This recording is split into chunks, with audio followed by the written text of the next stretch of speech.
Bismillahirrahmanirrahim. Assalamualaikum warahmatullahi wabarakatuh. Waalaikumsalam warahmatullahi wabarakatuh. Teman-temanku yang badan luar biasa, ini guru-guru bahasa Jawa, ada guru seni karawitan, mungkin sendera tasik juga ya, ada pedalangan. Yang dalang mana yang dalang? Wih, iki enek begawane saka Solo SMA telu. Wah, Rudi Permono. Wah, ketok es bar sarapan nih. Dadi ketok Permono tenanan. Iya Mas Rudi sehat toh? Alhamdulillah. Alhamdulillah.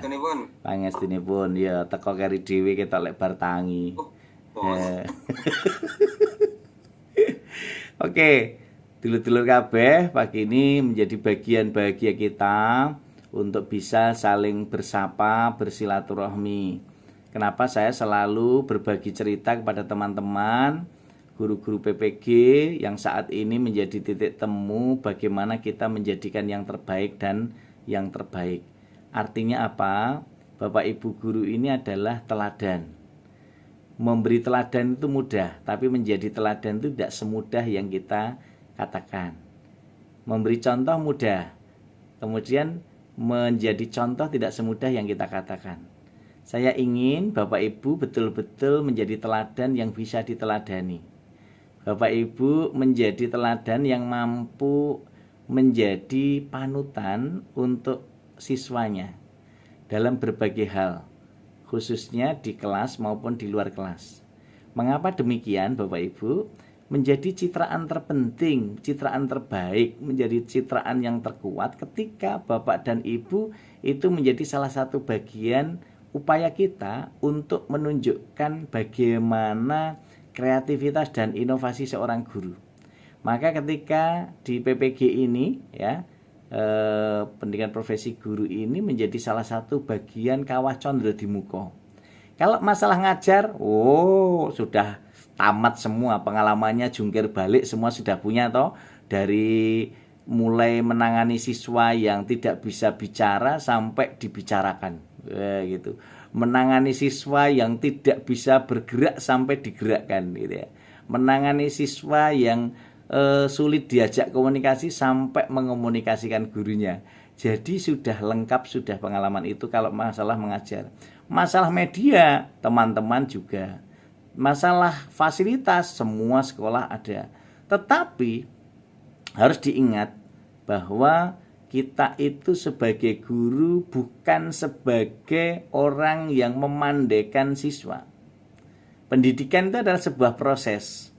Maka harus kita lihat bersama-sama bahwa pendidikan yang kita lakukan, pendidikan yang kita berikan tidak bisa serta-merta harus jadi saat itu, harus selesai saat itu. Tetapi bagaimana kita mampu mewujudkan dalam sebuah titian dan tuntunan. Saya ingin, kenapa Bapak Ibu harus menjadi teladan bersama untuk siswa-siswanya? Karena Bapak dan Ibu ini menjadi salah satu bagian terpenting untuk bisa menjadi salah satu bagian yang nanti ikut mengubah. Maka sebelum teman-teman ini mengubah, saya ingin teman-teman berubah dulu. Ya gitu ya. Kayak minimal berubah dari senyumnya. Minimal milikilah senyum 228. 2 cm ke kiri, 2 cm kanan, dan 8 detik mengembang. Ya kayak senyumnya Mas Pujianto, Mbak Kanifatul, ya. Itu senyum-senyum 28. Mbak Nanda, ya. Ini Mbak Reni mau senyum tapi malu-malu gimana? Itu senyum aja, ya. Kalau masih senyum aja, kayak Mbak Ita, Mbak Jayanti. Jadi milikilah senyum 228 itu untuk siswa Bapak Ibu. Karena apa? Itu akan menyejukkan. Penjenengan masuk kelas dengan senyuman 228 itu akan menyejukkan hati murid-murid Bapak Ibu. Nah, kalau Bapak Ibu sudah terlatih senyum 228, insya Allah ketemu siapa saja, ketemu Pak Romadi, ketemu Mas Pujianto, ketemu Mas Bangkit, dan ketemu siapa saja, itu akan selalu tersenyum bahagia. Nggak pernah ada rasa susah dan sedih. Yang ada gembira. Wajah kita itu akan selalu menyenangkan orang lain ketika dilihat. Jadi, Bapak Ibu kira-kira senang tidak melihat teman kita tersenyum bahagia? Senang toh? Lah, kalau senang, milikilah senyuman itu juga. Maka ketika kita memberi senyum yang terbaik, senyum yang terindah, senyum yang ikhlas, keluar dari inner beauty kita, insya Allah itu jadi kekuatan dahsyat untuk membukakan pintu langit agar semua mendoakan kita. Jadi kalau nanti semua sudah mendoakan kita, saya masih ingat apa yang katakan Mas Ustadz Iwan Setiabudi kala itu ya.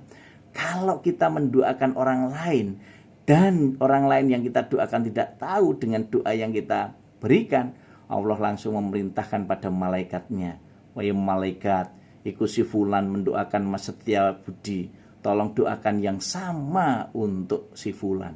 Wih, Ustadz Iwan Setiabudi itu keren luar biasa. Tepuk tangan dulu untuk Mas Ustadz Iwan Setiabudi, top mark atau jos gendes kata ya. Nah, artinya apa teman-teman? Saya ingin teman-teman ini juga berlaku yang sama. Setiap saat kita sebagai guru kan mendoakan murid-murid kita agar sukses witini wa dunia wal akhirah. Kalau kesuksesan itu dimiliki dan diberikan untuk murid-murid kita, maka kita akan bahagia. Kita akan senang mendengarnya. Murid-murid kita juga selalu mendoakan kita. Semoga Pak Guru selalu ganteng, Pak Guru selalu cakep, Bu Guru selalu cantik, dan selalu berbagi ilmu dimanapun dan kapanpun. Selalu sehat, fitini wadinya wal akhirah. Ini bagian dari silaturahmi kita. Nah, oleh karena itu Bapak Ibu, kenapa saya selalu berpesan laksanakan 5B. B pertama bersilaturahmi. Ini bagian silaturahmi akademik kita. Melalui PPG kita bisa saling kenal satu dengan yang lain. Kita bisa saling berbagi cerita satu dengan yang lain.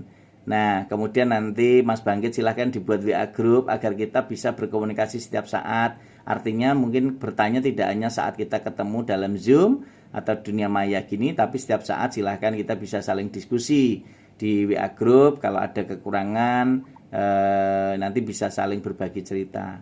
Yang kedua itu menjadi bagian B yang kedua, berkomunikasi. Berkomunikasi setiap saat, setiap waktu tentu akan membuat dampak yang baik dan positif untuk kita. Berbagi cerita, media, materi itu akan menjadi kekuatan kita. Kemudian B yang ketiga berkolaborasi. Jadi kita saling menguatkan. Senyum itu loh, senyum itu butuh kolaborasi. Coba kalian senyum sendirian, diangkat Satpol PP nanti. Jadi senyum saja itu butuh teman kawan. Jadi kalian, kita semua harus membangun super team, bukan Superman ya. Karena cukup senyum saja itu butuh teman. Coba kalau kita senyum sendirian rasanya kan nggak enak juga. Tapi ketemu Mas Rudi senyum, Rud, iya gitu. Ternyata wis dikukut kan, dirut ya. Dirut gitu kan berarti kukut. Nah, sehingga posisinya senyum kita ketemu Mas Bangkit, meskipun senyumnya malu-malu tapi tetap tersenyum bahagia ya. Nah, itu menjadi senyuman kolaborasi ya. Yang keempat beraksi. Jangan hanya berencana. Teman-teman kalau ditanya Pak Kepala Sekolah, gimana Bu Jayanti, Bu Sisi, Pak Fuza, nah itu ketika ditanya Pak Kepala Sekolahnya, ya Bu, semester ini saya merencanakan untuk menyiapkan materi terbaik, ya, berbasis active learning, berbasis project based learning, berbasis studi kasus gitu. Terus semester depan ditanya lagi, gimana Bu yang kemarin direncanakan? Waduh Bu, ternyata tahun berubah Bu, makanya saya harus juga mengubah rencana itu Bu. Baru saya rencanakan ini mau tak ubah lagi Bu. Loh kok diubah lagi? Iya Bu, karena kan semakin banyak rencana itu semakin baik, tapi semakin tidak dilaksanakan kelihatan jelek di depan Ibu, tapi kelihatan baik di mata saya. Itu ini menunjukkan guru yang belum ikut PPG gitu ya. Nah, sehingga kalau guru yang sudah ikut PPG tentu tidak seperti itu. Tentu sudah profesional. Sebelum ditanya, oh Ibu mau tanya ya RPP yang berbasis PBL yo. Oh sudah ada Bu, itu di tangan teman saya tinggal minta. Oh bukan begitu juga ya. Jadi kalau seperti itu sama saja nunggu RPS turun dari langitan gitu. Nunggu RPS turun dari langitan. Wah, nunggu dari Pak Pujianto. Mas Puji tolong dong kirimi RPS yang dari daerah Mas Puji. Oke, tenang saja, nanti saya kirimkan lewat langitan gitu ya.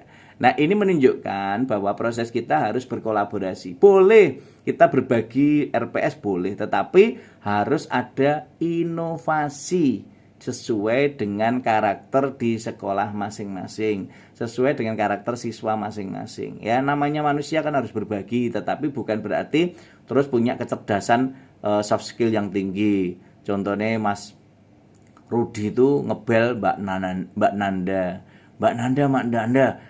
Nanda sudah ngerjakan RPS-nya belum? Yang ditugasi Pak Romadi, oh sudah, aku kok, ya gitu ya. Mbak Nanda langsung kelihatan sombong dan takabur riaknya gitu ya. Waku kok gitu ya. Nah, tapi Mas Rudi gini, oh alah, iya Pak Romadin ngasih tugas itu harus sebelum dikasih tugas sudah membuat tugasnya gitu ya. Wah, keren luar biasa. Nah, terus Mas Rudi, tapi gini loh Mbak Nanda, aku kan pernah jadi bimbingannya Pak Romadi, jadi aku hafal betul Pak Romadi itu. Coba tak cocoke, punyamu seperti apa? Kok kirim aku filenya ya? Wah ya. Oh iya toh Mas, coba tak cocoke. Wah. Bagian awal gimana Mas? Udah dicocoke? Sudah, bagian awal itu cocok, KIKD-nya persis plek ngono aku. Wah. Terus bagian proses pembelajarannya gimana Mas? Ini tak cek satu persatu toh, Mbak Nanda, ternyata persis milikku. Wah, sampai bawah itu persis Mas.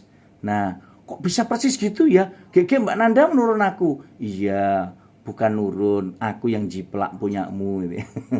Jadi itu Mas Rudi itu akale ngono. Jadi arek ngecek ngene Mbak Nanda, ternyata di laptop Mas Rudi masih kosong. Jadi di copy paste sehingga kan plug miliknya Mbak Nanda ya. Jadi Mbak Nanda setelah saya cek awal dari akhir, ternyata pekerjaanmu sudah sesuai yang diinginkan Pak Romadi. Pasti beres ini Mbak Nanda. Terima kasih ya Mbak Nanda. Kau memang baik hati dan tidak sombong, suka berbagi lagi. Ya, itulah pintere Mas Rudi yang ngono kuwi. Tekoni kari dhewe, nggarepe sik dhewe nunggu nggone kancane. Nah, jadi teman-teman harus memiliki prioritas, skala untuk memilih dan menentukan mana yang terbaik dan mana yang buruk, ya. Saran saya di PPG ini teman-teman betul-betul tunjukkan proses kepiawaian teman-teman agar betul-betul menjadi berkah apa yang nanti kita lakukan, menjadi ilmu yang bermanfaat. Saya masih ingat betul apa yang katakan Ustadz Iwan Setiabudi itu, bahwa setiap insan itu memiliki pahala yang tidak akan pernah putus kecuali dia melaksanakan 3 amalan. 1 ya. Jadi ketika kita bisa melaksanakan 3 amalan ini, menurut Ustadz Iwan Setiabudi itu pahalanya akan mengalir sampai akhir hayat dan kita meninggal pun masih dapat kiriman paket pahalanya. 1, anak soleh dan solehah. 2, amal jariah. Yang 3, ilmu yang bermanfaat. Jadi milikilah 3 amalan itu agar kita bisa mengikuti jejak Ustadz Iwan Setiabudi, sehingga betul-betul nanti keren dan luar biasa. Setiap lirikan dari pahala, senyuman dari pahala, apalagi kata-katanya, pahalanya mengalir deras seperti Bengawan Solo, tapi airnya nggak jernih lagi sekarang, ya. Tapi kalau pahalanya Mas Iwan Setiabudi akan mengalir jernih seperti senyuman Mbak Jayanti. Jaya gitu ya. Nah, jadi betul-betul akan indah pada waktunya. Jangan kalah dengan Mbak Dewi Persik ya, agar kita senantiasa indah pada waktunya. Saya ingin teman-teman semua menjadi guru-guru hebat yang bermanfaat, menjadi guru sejati yang selalu menginspirasi, menjadi guru bermartabat yang maslahat untuk umat, sehingga kita semua turut serta menjadi bintang yang bersinar, sehingga itu akan menjadi kekuatan kita agar guru-guru bahasa Jawa ikut menyinari dunia seperti bintang, bulan, dan matahari yang selalu menyinari bumi, baik tampak maupun tidak tampak oleh manusia. Semangat ini harus kita miliki agar kita terus serta berliterasi dengan Ratu Lisa, rajin menulis dan membaca. Seperti yang tadi saya katakan 5B di awal, harus bersilaturahmi, berkomunikasi, berkolaborasi, beraksi, dan berliterasi dengan Ratu Lisa, rajin menulis dan membaca, untuk kemajuan dan kejayaan multi generasi NKRI. Sehat dan sukses senantiasa bersama Pak Rohmadi Ratu Lisa, agar kita menjadi yang terbaik di antara yang baik untuk multi generasi NKRI.